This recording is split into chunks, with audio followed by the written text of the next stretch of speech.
YouTube, what's going on? My name is Corporate Surf, and after years of using heavy wired mice that are full length, I decided to swap things up and go with a wireless fingertip mouse. So first time for wireless, first time for fingertip. What better option to choose than the affordable G-Wolves HSK Plus Lite? So this is going to be a brutally honest commentary. I'm not sponsored or affiliated in any way. I also have no fear of embarrassing myself. I'm going to be completely open about my struggles with everything and the good things too, but I just hope you know you're getting the purest version of me and my opinions on the mouse. The way this is going to work is we're going to talk about my unboxing experience for the mouse, and then I'm going to give you some standardizations for how I'm going to test the mouse. So today's the day I got my HSK Plus Lite, and going to be totally honest here, might sound like a boomer saying this, I don't know how I would show my grandma or anybody over the age of 50 how to set this up. When I unboxed this, I had a brush, which I don't know what I'm going to use a brush for a mouse for, but I couldn't find a charging cable. Now, don't get me wrong, the mouse came with a charging cable, but it's blended so well into the dongle, I thought they were going to give me a dongle and a charging cable. Of course, that's on me for not being able to visually identify the issue, but I looked back in the box 3 times, had a Google search, thought I searched it wrong on Google, so I typed it a different way. I'm trying to figure out if this just doesn't come with a charging cable. Now, why couldn't I just figure that out from the box? Well, the instruction manual is a tiny little piece of paper that shows what the mouse does, but it doesn't show what all is included, so that was really frustrating for me. The next thing is, once I plugged the dongle into the back of my PC, turned the mouse on, it didn't work. I tried to use the HSK Plus Lite on my PC with everything plugged in, my mouse turned on, and nothing budged. I had to go back, get my other mouse, go to their website, try to figure out which thing that I can download. One of the buttons that I tried to download didn't work. Then finally, when I did find the correct thing to download, I'm able to plug in my mouse, download a firmware, which I get a Windows Defender.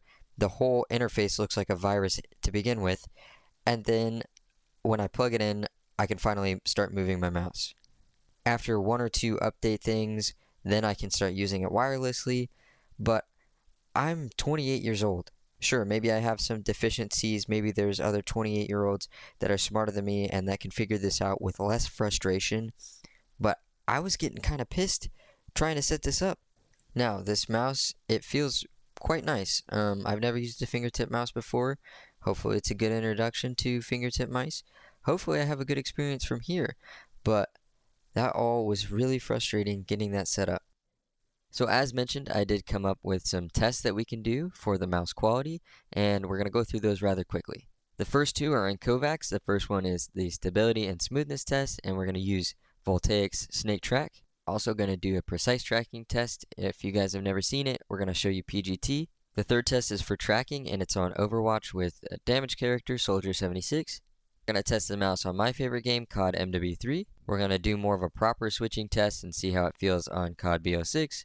And then for a flicking test, we're going to do a deathmatch on CS2 using the Desert Eagle only. Okay, here we are with Snake Track Intermediate. This is the first test that I did.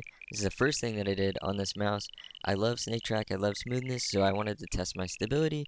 It's all very horizontal here, not a lot of adjustments, but I did pretty decent for 5 runs. This is about the score I expected, so this got a pass in my mind. So we'll move on to PGT, which has more adjustments. This one is a lot more micro corrections. I could definitely feel my fingertips working a little bit more.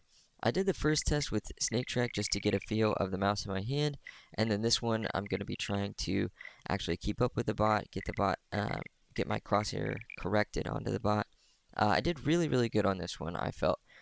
Next up we have Overwatch Quick Play. I'm using Soldier 76, and this is my absolute first game. There's no cherry pick clips here. I really felt a little uncomfortable for the first half of the match. I felt a little bit shaky, my stabilization was a little bit off, but then as I kept playing, I found that fingertip aim a little bit better, and things felt really good. You can see here the flick on the Bastion just felt really solid. My helixes just in general felt really nice, and it felt very fluid. I think part of that was also not having a wire from a wired mouse but overall, Overwatch felt really good. Here we have MW3 2011 on the Plutonium client. This is my favorite game of all time. My aim felt really good in this game. Unfortunately, I was playing on high ping because in the daytime in the US, there's only EU servers. So to get a better test for Call of Duty, I decided to play BO6 here. I felt like my switching was a lot better on this mouse. At this point, this was like the third or fourth game that I had played. Started to get warmed up to the feel of the HSK. I think how light the mouse feels really helped me with COD in particular. I was using a 71 gram mouse before that, and so COD felt really good. Now here we are on CS with Flicks.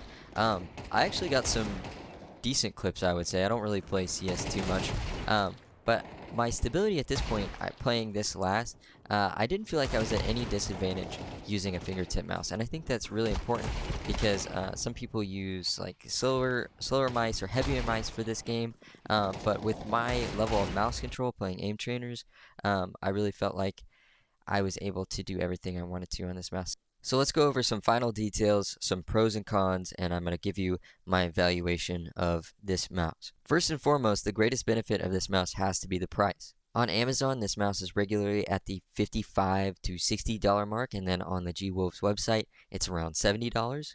Depending on what you play and what you care to use the mouse for, the weight is also a very good benefit if you're coming from a much heavier mice. Now, I will say I've learned there are fingertip mice or lighter mice that will be like 20 grams, and people will modify that to be under 20 grams. This one comes in at 36 grams, which for me is a huge benefit, but for other people, it might not be light enough. Then obviously the size of the mouse, it seems really good for its intended use case. I felt like my aim in all my games, I was using my fingertips significantly more. I had a lot more fluidity. I can't say on day one my precision was benefited that much just because I've aimed for 3,000 hours plus on other mice. But I think the pairing of the shape, the weight, and the fact that it's wireless, it just created this sense of freedom and fluidity that I really enjoyed and made the games that I played more fun. So the verdict that I'm reaching here at the end of the video is that maybe it's not as competitive for me in Kovacs. Maybe my rank in other games would be the same as if I just chose another mouse. But I think there's two benefits to this really cheap, cool mouse, and that is the fun factor of the mouse and clip potential. Previously, I wasn't tapping into my fingertip aim as much, and so my adjustments didn't look as clean.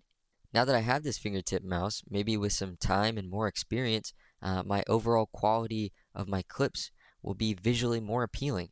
Obviously, this is only day one for me, but based on the tests that I created, there's no reason from a gameplay perspective to shy away from this mouse.